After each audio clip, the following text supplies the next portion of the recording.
ఓం శ్రీమాత్రే నమః శ్రీ వారాహీదేవ్యై నమః హేమంత మేఘశ్యామలాకృతి వరాహముఖం అమిత పరాక్రమంతో సకల దుష్టశక్తులను సంహరించి భక్తులను కంటికి రెప్పలా కాపాడే జగన్మాత స్వరూపమే శ్రీ వారాహీదేవి.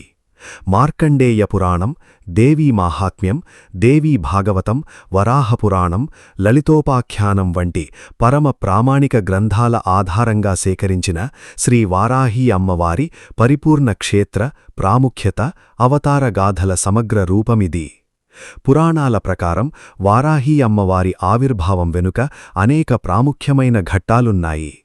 ఆమెను కేవలం ఒకే రూపంలో కాకుండా సప్తమాతృకలలో ఒకరిగా, శ్రీ లలితా పరాభట్టారిక సైన్యాధ్యక్షురాలిగా, వరాహస్వామి శక్తిగా కొలుస్తారు. శ్రీ వరాహమూర్తి ప్రాణశక్తి, వైష్ణవ సంప్రదాయం. హిరణ్యాక్షుడనే రాక్షసుడు భూమండలాన్ని పాతాళంలోకి తీసుకెళ్లినప్పుడు మహావిష్ణువు శ్వేత వరాహరూపం, అడవిపంది రూపం ఎత్తి వాడిని సంహరించి భూమిని తన కోరలపై నిలిపి రక్షించాడు. ఆ వరాహమూర్తి యొక్క దైవిక శక్తి, తేజస్సు, స్త్రీరూపమే వారాహీదేవి. వరాహపురాణం ప్రకారం వైష్ణవీదేవి వెనుక భాగం నుండి శేషనాగుపై ఆసీనురాలై వారాహీమాత జన్మించింది. దేవీ మాహాత్మ్యం. శుంభ, నిశుంభవధ, రక్తబీజ సంహారం. మార్కండేయ పురాణంలోని దేవీ మాహాత్మ్యం ప్రకారం శుంభ, నిశుంభ అనే రాక్షసులు దేవతలను వేధించినప్పుడు మహాశక్తి దుర్గాదేవి యుద్ధరంగంలో నిలిచింది. ఆ సమయంలో రాక్షస సైన్యాన్ని రూపుమాపడానికి ముక్కోటి దేవతల శరీరాల నుండి వారి శక్తులు స్త్రీరూపంలో ఉద్భవించాయి. ఆ సమూహాన్నే సప్తమాతృకలు అంటారు. వరాహస్వామి దేహం నుండి వరాహముఖం, చక్రం, ఖడ్గం ధరించి ఉద్భవించిన శక్తే వారాహీదేవి. యుద్ధరంగంలో రక్తబీజుడు అనే రాక్షసుడితో పోరాడేటప్పుడు వారాహీదేవి తన కోరలతో రాక్షసులను చీల్చి తన వాహనమైన మహిషం, గేదెపై నెక్కి ప్రచండమైన యుద్ధం చేసింది. వామనపురాణ శైలి.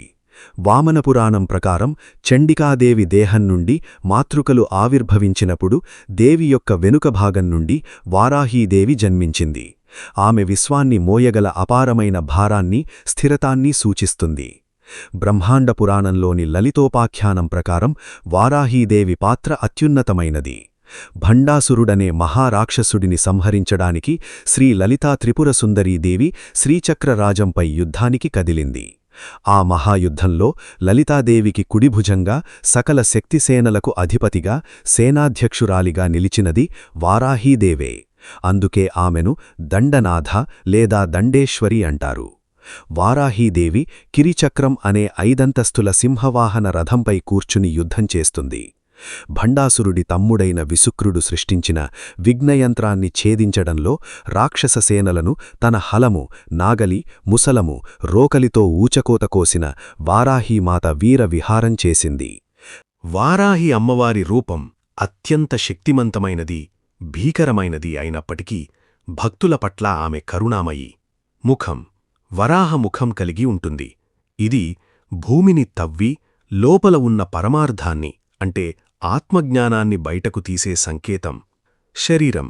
దట్టమైన నల్లని మేఘవర్ణం, అంటే కృష్ణవర్ణం లేదా బంగారు ఛాయతో 8 లేదా 4 చేతులతో దర్శనమిస్తుంది. ఆయుధాలు.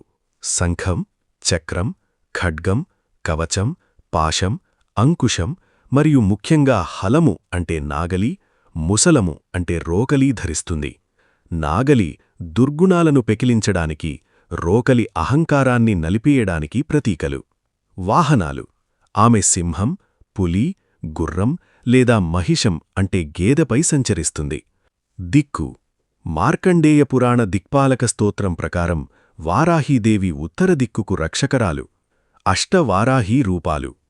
తాంత్రిక మరియు శాక్తేయ గ్రంథాల ప్రకారం వారాహీదేవిని 8 ప్రధాన రూపాలలో అర్చిస్తారు.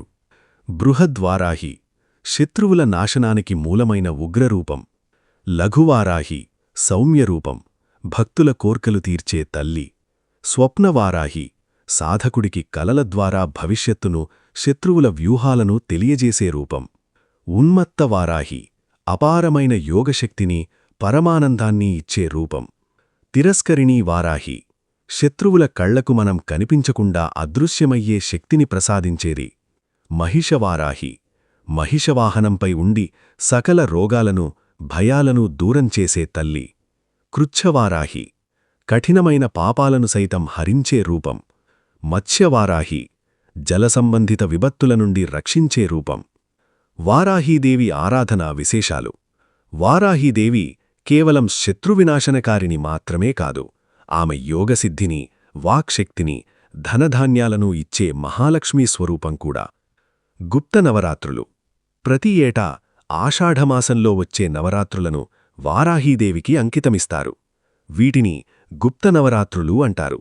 ఈ 9 రోజులు అమ్మవారిని కఠిన నియమాలతో పూజిస్తారు. రాత్రిపూజ ప్రాధాన్యత. వారాహీదేవిని రాత్రివేళల్లో, ముఖ్యంగా రాహుకాల సమయాల్లో లేదా నిశిరాత్రి సమయాల్లో ఆరాధించడం వల్ల శీఘ్ర ఫలితాలుంటాయని శాక్తేయ సాంప్రదాయం చెబుతోంది. నైవేద్యం.